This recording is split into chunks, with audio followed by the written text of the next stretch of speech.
Olá, irmãos, graça e paz seja convosco. Hoje iremos dar continuidade a eventos que houve ressurreição e hoje, de forma específica, o filho da viúva de Naim. Levando em consideração, irmãos, que aquela mulher, ela tinha depositado naquele único filho que tinha a esperança de sua subsistência. Ele era único, a mulher era viúva, e considere que as viúvas daquela época, ao perder seus filhos, né, e esse caso em especial, para ela viver em uma situação de extrema miséria, porque agora quem iria suster-lhe?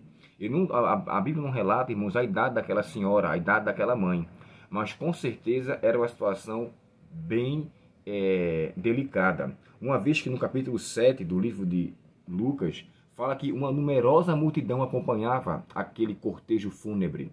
Essa expressão multidão significa que, entre outras coisas, aquela mulher que estava acompanhando, estava levando seu filho para ser enterrado, não era uma mulher comum.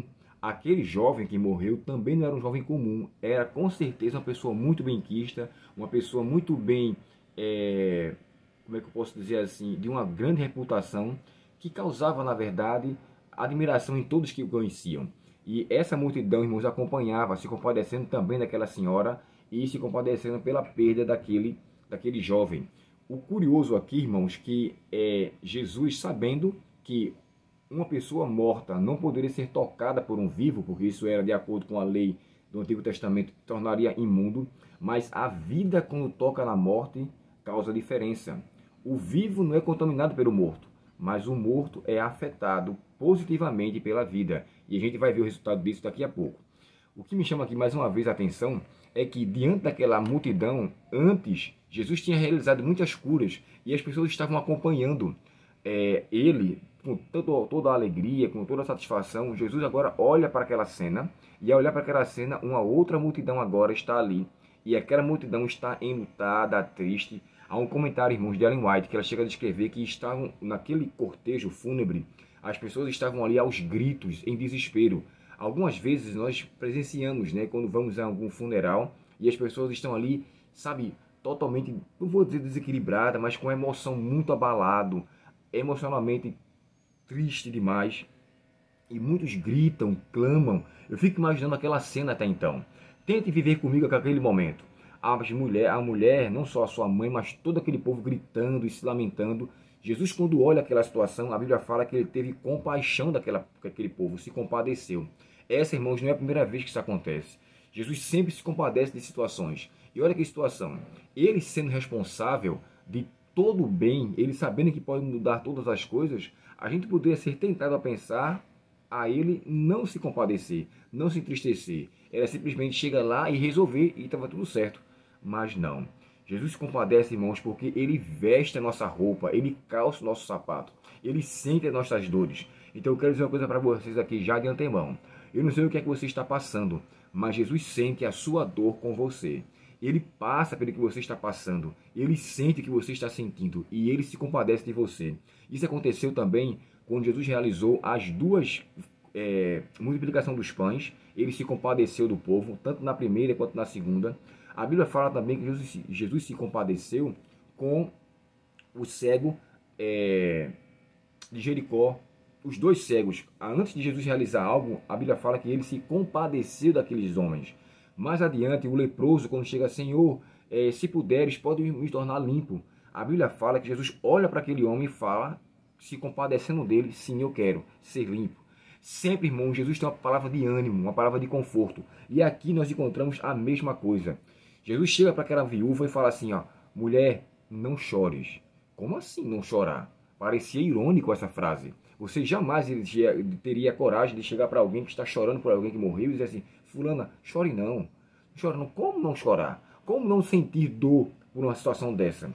Só que nesse caso de forma especial, Jesus era o único que podia com propriedade dizer não chore, porque ele tinha razão e tinha poder para fazer com que aquele choro se tornasse alegria.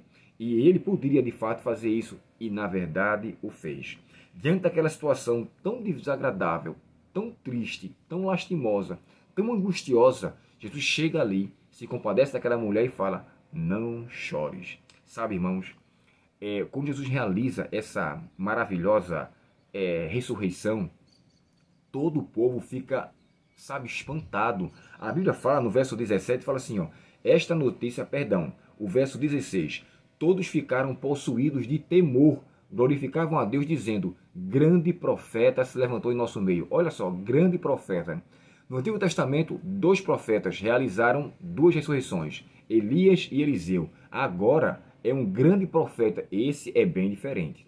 Esse aqui é um profeta único, é o profeta primordial, era o arquiprofeta, poderia chamado assim, ou o maior de todos os profetas. E essa evidência, nós vemos que em seguida, no verso 17, fala que essa notícia se espalhou por todos, e todo o povo ficou então tomado conhecimento em relação àquilo. As curas que foram feitas, perdão, as ressurreições que foram feitas no Antigo Testamento, nenhuma delas estava a caminho da sepultura. Aqui estava. Quando a Bíblia fala, irmãos, que Jesus tocou no esquife, no Novo Testamento, essa é a única vez que Jesus toca em um caixão. Você não encontra em nenhuma parte da Bíblia, no Novo Testamento, há evidências em relação a isso. No Antigo Testamento, nós encontramos a expressão chamada féretro, onde na sepultura de Abner, ali Davi está chorando. E outra expressão, quando morre o rei Asa. A expressão féretro ou esquife é mesmo que caixão, que significa como leito. No livro de Crônicas, capítulo 16, e o verso 14, quando ele morre, Asa morre, fala assim, e colocando em leito. Então, caixão significa também leito ou cama ou féretro.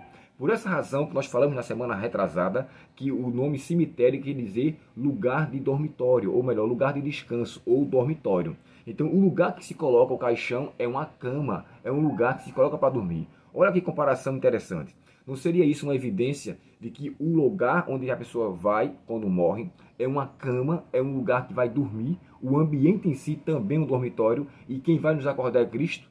Isso é uma coisa fantástica. Agora, sabe, irmãos, eu não poderia fechar aqui o meu comentário sem dar para vocês uma coisa que eu fiquei muito feliz quando eu tomando conhecimento dessa situação e desse momento em forma especial, quando Jesus fala assim, não chores. No capítulo 21 de Apocalipse, e o verso 4 diz assim, e Deus enxugará dos olhos toda a lágrima. Em seguida diz, e a morte já não existirá. Sabe, essa é a nossa maior alegria.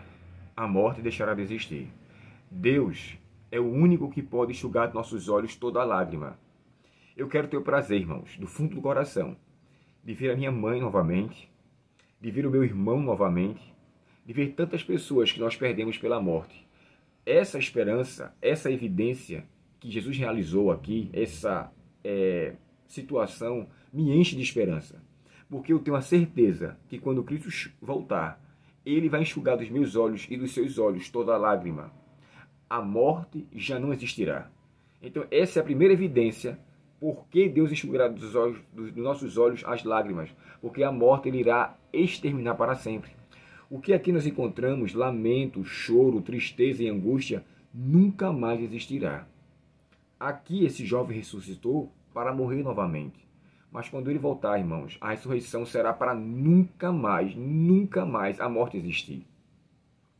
A vida que tocou naquele morto trouxe vida para ele e ele se levantou. A mãe ficou extremamente feliz. Aquele choro de tristeza transformou-se em alegria. Então, Jesus, na verdade, mudou toda aquela cena.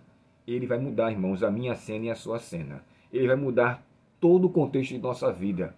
Vale a pena crer nas Santas Escrituras. Vale a pena crer em Cristo. Vale a pena ter a certeza de que mesmo que a morte venha nos assolar, essa morte é uma morte que nos levará para uma cama, um féretro ou um esquife ou um leito. Porém, Cristo nos acordará. E ao acordar, Ele não só nos enxugará dos olhos toda a lágrima, mas Ele exterminará a morte para sempre. Que Deus, portanto, nos encha com essa esperança, nos encha com essa alegria e que Cristo nos encha cada vez mais com a certeza da ressurreição. Essa história, irmãos, ela é fantástica. Aquela mulher teve de volta o seu filho. Ela também se enquadra em Hebreus 11:35, que pela fé muitas mães receberam de volta os seus filhos. Essa mulher aqui não pediu coisa alguma, mas Cristo leu o coração. Cristo viu a sua necessidade e realizou uma grande obra. Nas ressurreições anteriores, as mulheres pediram tanto a Elias quanto a Eliseu. Aqui não. Sabe o que isso me faz entender? E aqui eu faço o fechamento do meu comentário. Jesus sabe da sua necessidade. Jesus sabe do que você está passando. Talvez você não saiba nem pedir o que você realmente precisa. Mas Deus lê o seu coração, como diz o hino, né? Deus sabe o que vai dentro da alma. Deus ouve a oração suplicante. Deus vê a sua angústia e o acalma. Deus sabe, Deus ouve, Deus vê. Oremos ao Senhor. Querido Pai Celestial, obrigado pela certeza de que o Senhor conhece a nossa vida e sabe verdadeiramente como somos e o que estamos passando. Portanto, Pai, nos enche com essa esperança, que a alegria que esta mulher teve quando o Senhor realizou uma grande obra, que nós possamos ter a alegria de ter essa grande obra também realizada em nossa vida por completo, onde a morte não mais existirá. Dá-nos a tua paz, o teu perdão e nos enche com estas palavras, com regozijo do céu. Nós te pedimos em nome de Jesus. Amém. Deus muito te abençoe. Conceda a você um dia feliz e agradável. E curta esse vídeo, compartilhe, se inscreva e que essa esperança possa ser levada para um mundo que perece sem esperança. Deus abençoe você. Até o próximo estudo.